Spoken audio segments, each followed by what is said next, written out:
Aloha everyone, and welcome to today's Chapter 5 lecture where we are going to talk all about energy and photosynthesis. So in this unit we've been talking a lot about nutrients, macromolecules, chemistry, and I've mentioned the process of photosynthesis, but today we're actually going to talk about what it is and what happens in this process.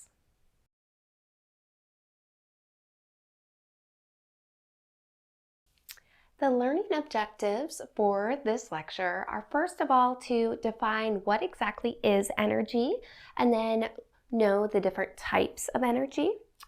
Secondly, to understand how plants convert energy into sunlight into energy-rich organic molecules. So in other words, how do they take the energy from the sun in order to make glucose? Third, learn and write the general equation for photosynthesis and know the steps of photosynthesis in the chloroplast. Fourth, understand how algae can be used for biofuels, which is kind of the background story that your textbook uses for Chapter 5 in order to introduce energy and photosynthesis. So let's go ahead and get started.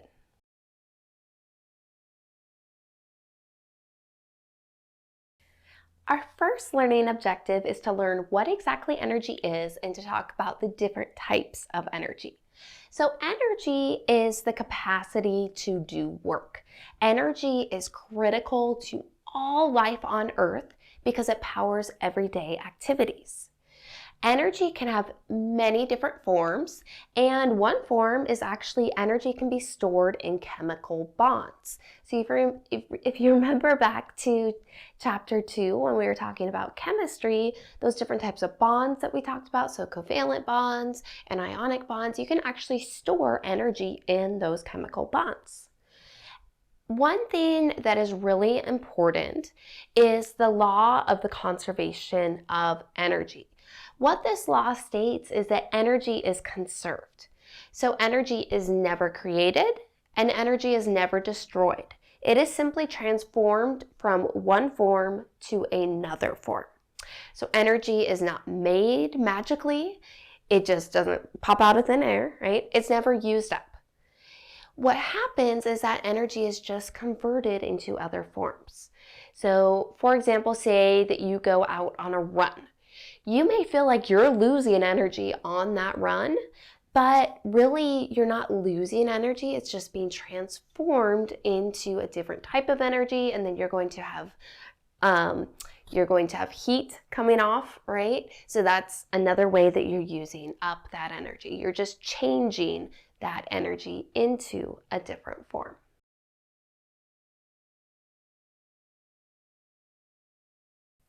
There are two main types of energy, and I'm sure that these are types of energy that you've heard about at some point or another, probably like a high school physics class. You covered these forms of energy.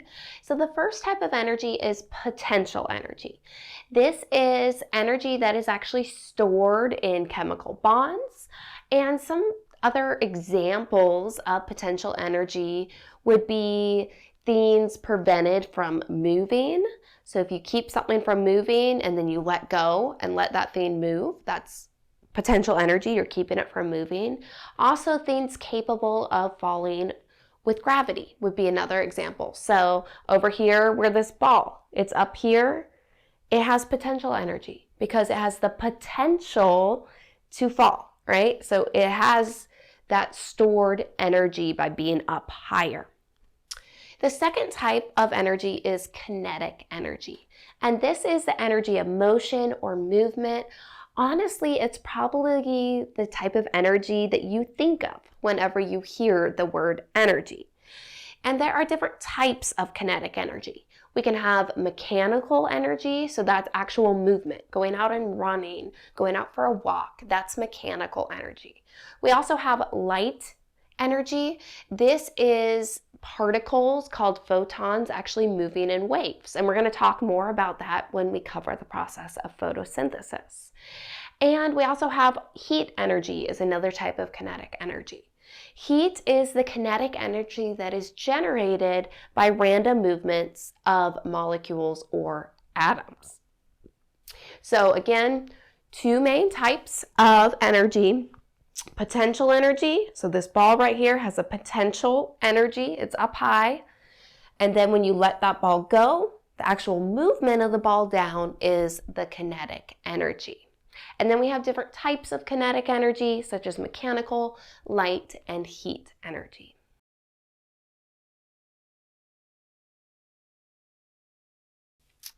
As I mentioned, we never create or destroy energy. We are simply doing energy transformation, changing that energy from one form to another. And now that you know about potential and kinetic energy, I wanted to kind of give you an example of that. So we get the energy that we need to function by consuming food, right? Potential energy is actually stored in the chemical bonds in the food that we eat. Our body then takes and breaks those bonds to use it as kinetic energy. In your e-text, if you've read it yet, or when you go to read it after watching this lecture, the book uses the example of a cyclist. So the cyclist takes the potential chemical energy that's in that energy bar. The cyclist digests that energy bar. The chemical bonds in the energy bar are broken down in the digestive system, and the stored potential energy is released. And that allows the cyclist to climb up the hill. The potential energy is transformed into kinetic energy and heat. So that's how we transform energy from potential energy into kinetic energy.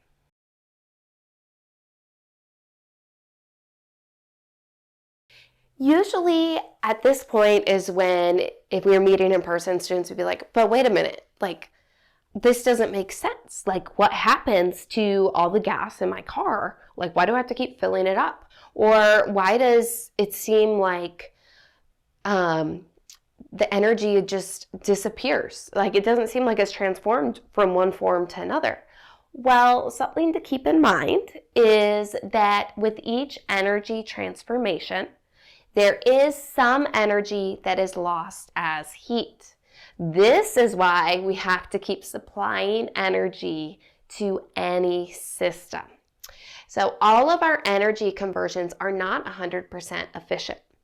Energy can be converted to heat, which is going to be released out into the atmosphere, so it seems like it's lost, but it's converted into heat and then goes out to the atmosphere. So that's kind of why it appears like we've lost energy.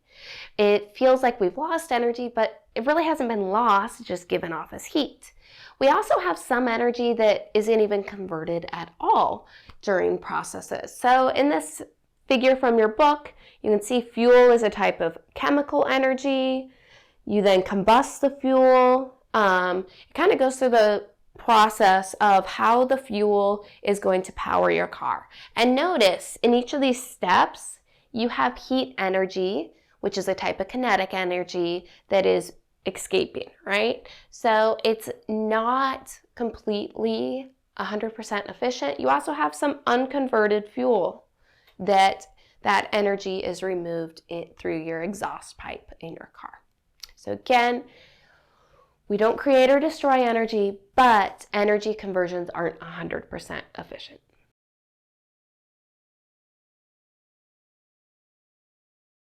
What is, do you think, the ultimate source of energy? Think back to Unit 1 when we talked about food webs, trophic levels. What was at the very bottom of those trophic webs? The producers, right? So they get their energy from the sun. So the sun is the ultimate source of energy. It fuels all life on Earth. So how do we obtain this energy? Well, we have our autotrophs, which would be our producers in that trophic web. They capture and they transform the energy of sunlight through the process of photosynthesis, which we're going to go through today. We also have heterotrophs, which is what we as humans are.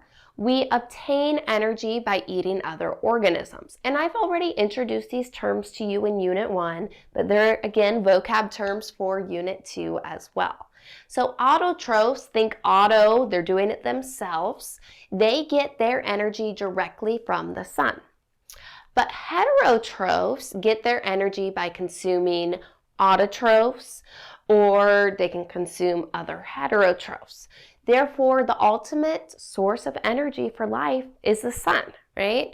There are three basic types of autotrophs.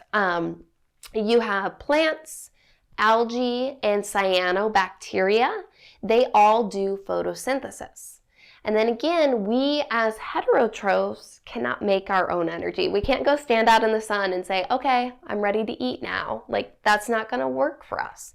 We have to rely on consuming other organisms, whether that be eating autotrophs or eating other heterotrophs.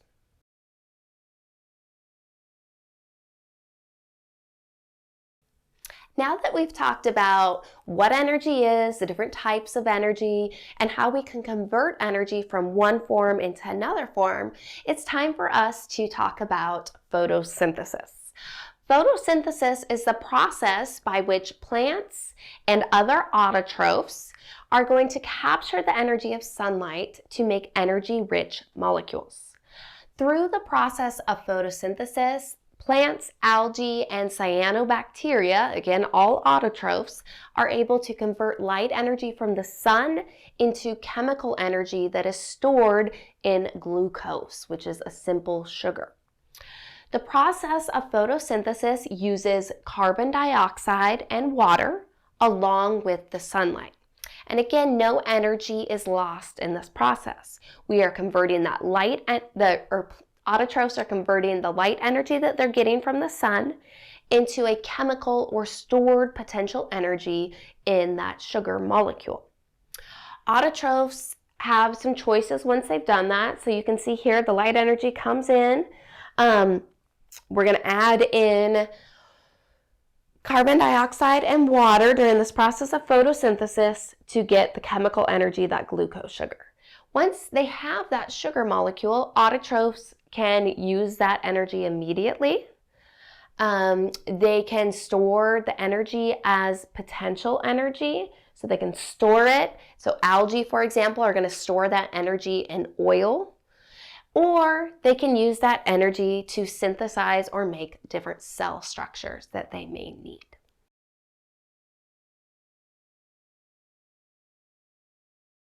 Photosynthesis occurs in autotrophs in an organelle that is called the chloroplast. So this is found in the cells that make up the green parts of the plant. So if you remember back when we talked about some of the different organelles in eukaryotic organisms, I didn't really talk about chloroplasts very much because we're talking about them today. So you can see here, this is kind of an example of these chloroplasts here. They appear green and oval shaped if you've ever looked at them underneath the microscope. The photosynthesis is pretty much divided into two major steps when we look at it very generally in a very basic manner. So we have our photo step. This is step number 1. We have the synthesis step, step number 2. And I used the same figures from your text to talk about photosynthesis because I thought that might be a little less confusing. I know sometimes when we cover processes, that's one of the hardest things for students to generally understand. So I purposely made sure there are all sorts of photosynthesis diagrams out there, but I made sure to use the same ones from the book in hopes that it would maybe be a little less confusing. Also, please know that if you were to Google photosynthesis, you're going to see many more steps in this process. It gets much more complicated. You all aren't biology majors, but say you were to change your major and go into biology, you would go much more in depth with learning this process of photosynthesis. But again, this is an intro biology course, right? This is where I'm trying to get you to take information from this course and use it later on in your everyday lives, right? Find ways to apply it to your life.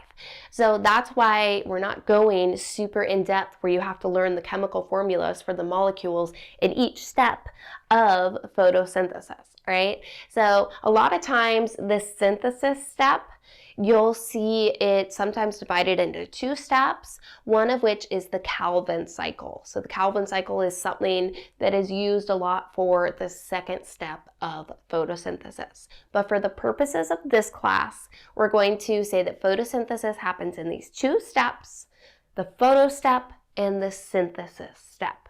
So first we have the photo step, which is where those chloroplasts are going to be capturing the energy of the sunlight. And in order to do this, what they do is they have to have water. They need the water molecules and they're going to split it. So they're going to split H2O.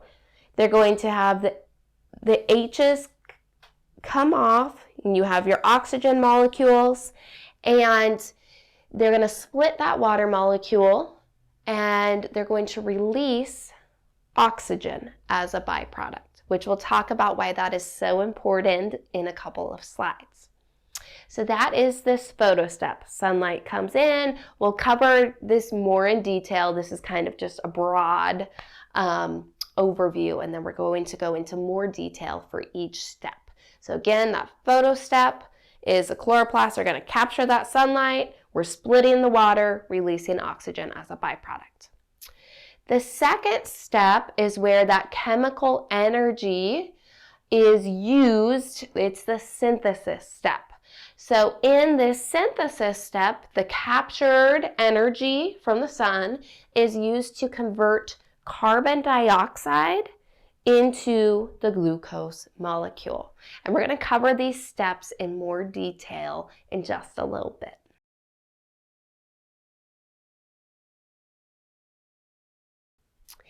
It was in your learning objectives, but one thing that I want you to do is actually be able to memorize this photosynthesis chemical equation. And I want you to actually understand it. So in this chemical equation, in any chemical equation, we usually have inputs, we're transforming something, and then we get our outputs. So our inputs in this case are sunlight plus water plus carbon dioxide. And then after photosynthesis takes place, the outputs are oxygen, which is a result of that first step where water is split, and the other product is glucose. And you don't need to memorize this chemical equation, C6H12O6. You can if you want, but it is sufficient for you to just say glucose. So the hydrogen from the water being split over here, these hydrogens are combined with your carbon dioxide, and that's how glucose is actually made as one of the products. So photosynthesis can be summarized as combining the energy from the sunlight with water and carbon dioxide to produce oxygen and glucose. So next we're going to look a little more at the sunlight and the light energy that kind of powers this process.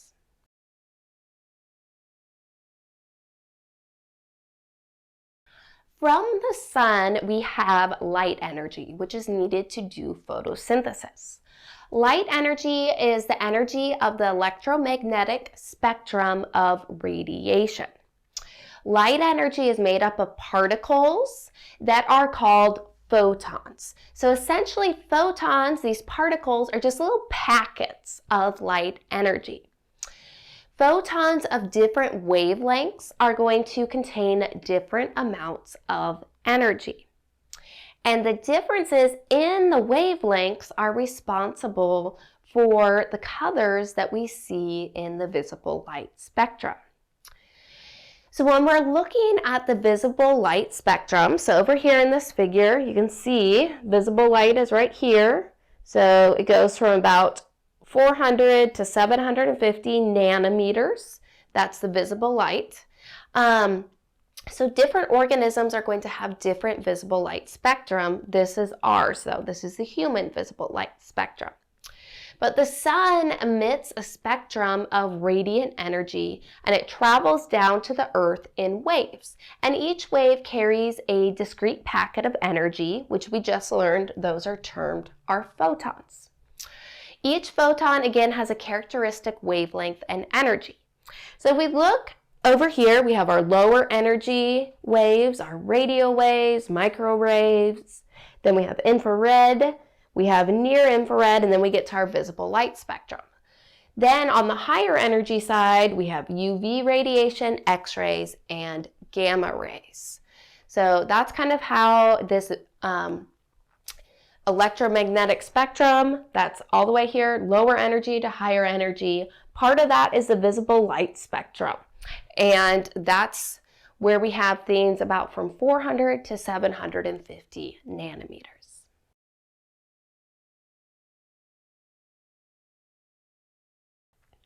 The visible light spectrum, again, going from about 450 to 700 nanometers is what we as humans perceive. So when a light photon hits the eye, we perceive its wavelength of visible light as a particular color, right? Like you see a certain color on the screen. When you look outside your window, you see a certain color.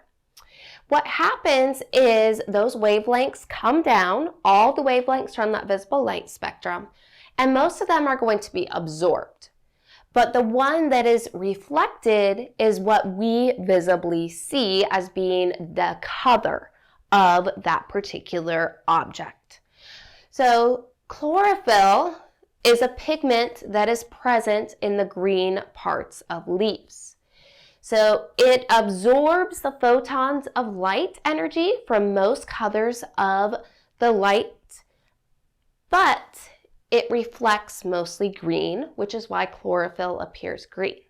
So this is why, for example, when we look underneath the microscope at plant cells, we see chloroplasts as being green because the chlorophyll in that chloroplast has absorbed every color, but it has reflected green, so it appears green to us. And that's kind of shown over here in this figure. So sunlight, it has all the colors from the visible light spectrum, right? It's going to hit this tree.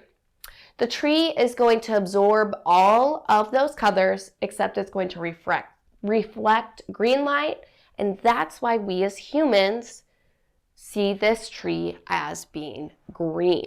So again, chlorophyll is that really important pigment that is present in the green parts of plants. It absorbs all the visible light colors except for green. It reflects the green color. That's why we view it as being green.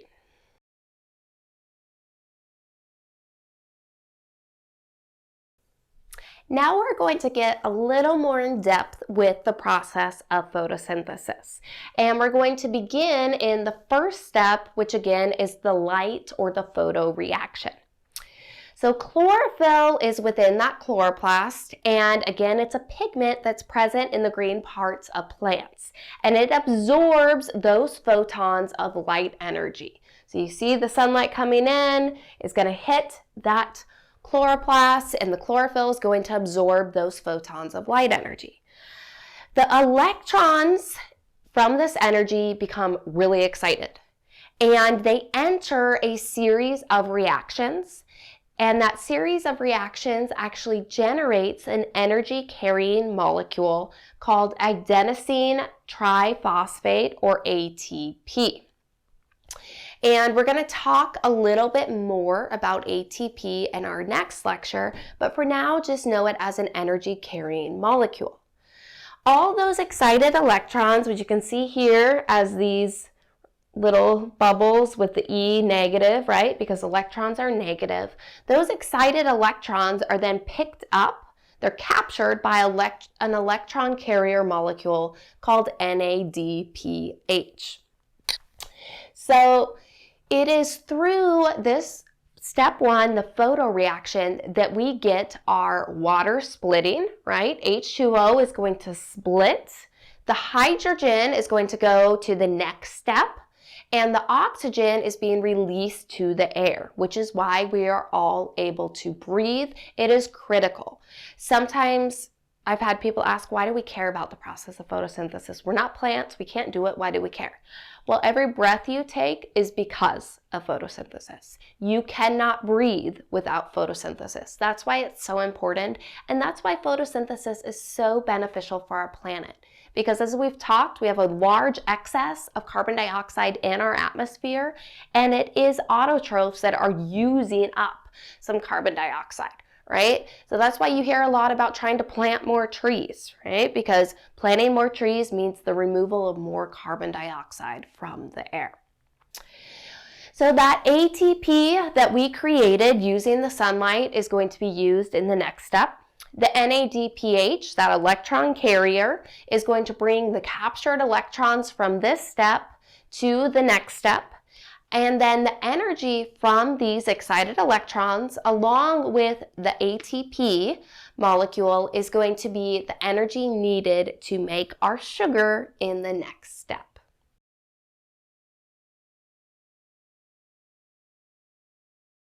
Next, we're going to talk more about the synthesis part, or step 2 of photosynthesis, and we call this carbon synthesis.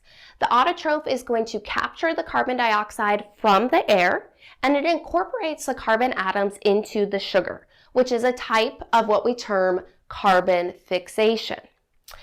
Something that is really critical to this step is the enzyme Rubisco. This is found inside all the chloroplasts, and it is needed to incorporate those carbon atoms into the sugar. Rubisco is estimated to actually be the most abundant enzyme on Earth. So carbon fixation, again, is going to be the conversion of inorganic gaseous carbon into an organic molecule. So an example of carbon fixation is taking carbon dioxide from the air, converting it into a glucose molecule, which is what is done during photosynthesis. The inorganic carbon and carbon dioxide is really useless for anything non-photosynthetic. So heterotrophs actually rely on autotrophs to fix this carbon into organic sugars so that we can actually use it. Carbon fixation is the main way that carbon actually enters our global energy chain. And like I said, this is kind of part of the reason why people are pushing so hard to plant more trees, right? We're trying to fix this excess carbon. We're also getting oxygen as a byproduct, which is a great thing.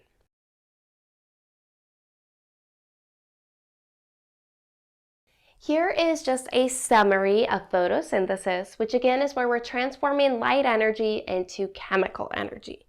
So we have the light reaction generating ATP due to the electrons in the chlorophyll being excited, and we absorb because those light photons are absorbed, right? So we make the ATP, we make NADPH, that energy carrying molecule is going to pick up those excited electrons.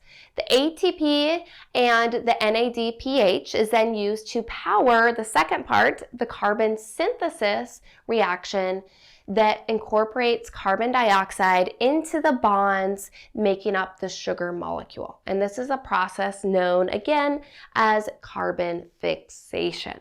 So we're taking the hydrogen from the water, we're taking the carbon dioxide, oxygen from the atmosphere, combining those together to make C6H12O6, which is glucose.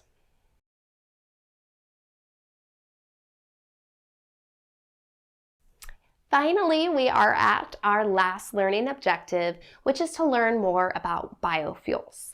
So biofuels are renewable fuels that are made from living organisms. Biofuels include the one that was focused on in your e-text, which is fuels made from algae or algae biofuels. Algae have the ability to capture the energy of sunlight and convert it into usable forms of energy via the process of photosynthesis that we just talked about.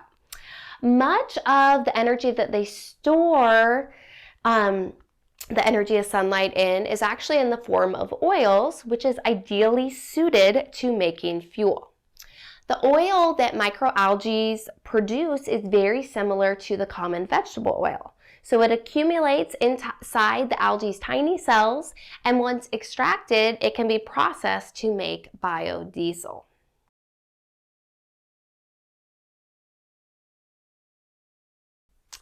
When plants and algae products are converted to fuel and burned, they do release carbon dioxide, which is, if you think about it, the same carbon dioxide that they took up during the process of photosynthesis. So that means they take up and they release the same amount of carbon dioxide, meaning they are carbon neutral. So you probably hear a lot of different companies claiming to be carbon neutral or saying that they hope to be carbon neutral by a certain time.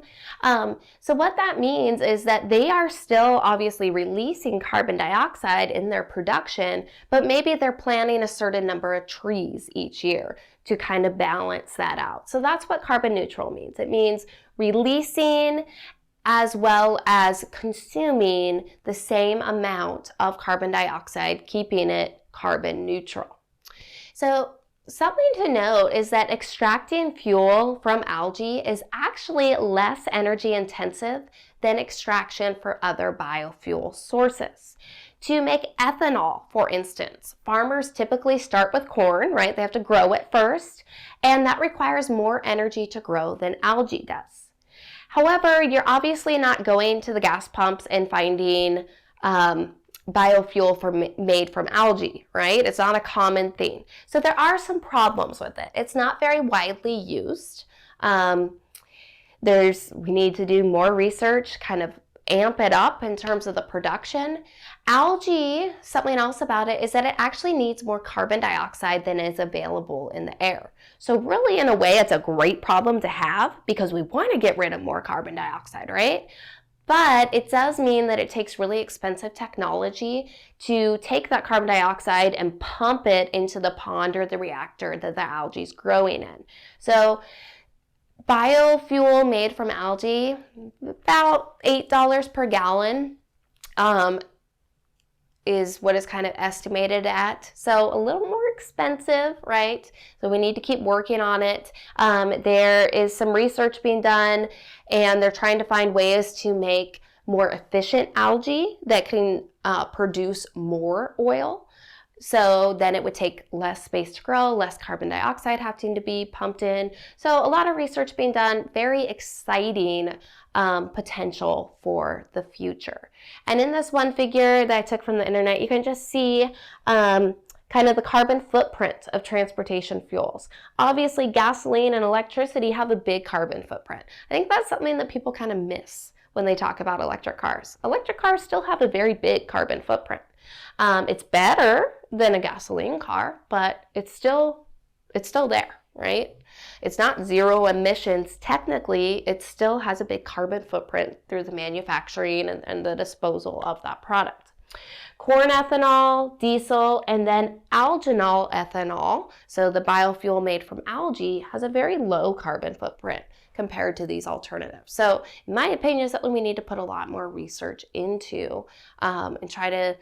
It actually we need less area to be able to grow it. It doesn't have to be on fertile land to grow it. So it's a really good alternative to our fossil fuels.